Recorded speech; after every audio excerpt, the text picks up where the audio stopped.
Betul. Subscribe कर दो।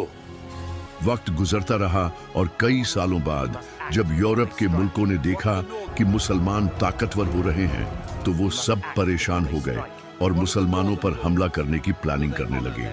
उनका प्लान ये था कि मिस्र पर कब्जा करके उसके बाद नूरुद्दीन जंगी की हुकूमत पर हमला करेंगे, क्योंकि मिस्र का भी उस वक्त ये हाल था जो आज लीबिया, इराक और सीरिया का है, यानी हर तरफ बगावत हो रही थी।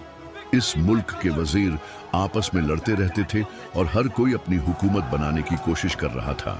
इसी दौरान मिस्र के एक ताकतवर वजीर ने नूरुद्दीन जंगी को खत लिखा कि उनकी मदद के लिए वो अपनी फौज को भेजे ताकि मिस्र में बगावत को रोका जा सके। सलाहुद्दीन अय्यूबी उस वक्त तक एक जवान लड़का बन चुका था और फौज में शामिल हो चुका था। नूरुद्दीन जंगी ने सलाहुद्दीन के चाचा के साथ उसे मिस्र की तरफ भेजा। ये दोनों काफी अरसा तक मिस्र में ही रहे और मिस्र की हुकूमत को टूटने से बचाने की कोशिश करते रहे। फिर सलाहुद्दीन के चाचा इस दुनिया से चले गए और सलाहुद्दीन को मिस्र का वजीर बना दिया गया।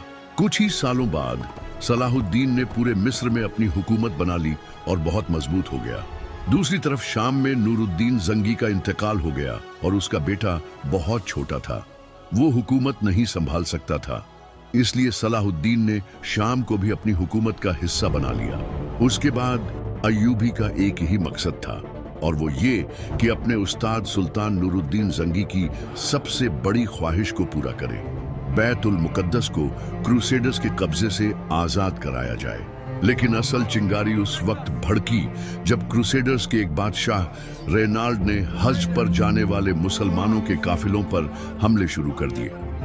उसने ये भी ऐलान कर दिया कि वो मक्का और मदीना पर हमला करेगा। अपने सुल्तान से जाकर कह दो कि मैं मक्का पर हमला करूंगा। ये हरकत मुसलमानों के लिए नाकाबिले बर्दाश्त थी। सलाहुद्दीन ने इसको मुसलमानों के खिलाफ ऐलान जंग समझा और फैसला किया कि अब वक्त आ गया है कि क्रूसेडर्स को एक बड़ी जंग में हराया जाए।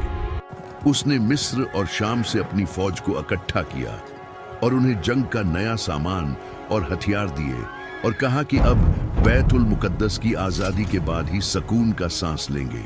दूसरी तरफ क्रूसेडर्स को जब पता चला कि सलाहुद्दीन बड़ी जंग की तैयारी कर रहा है तो वो भी अपनी तमाम फौजें इकट्ठी करने लगे और जंग की तैयारी शुरू कर दी।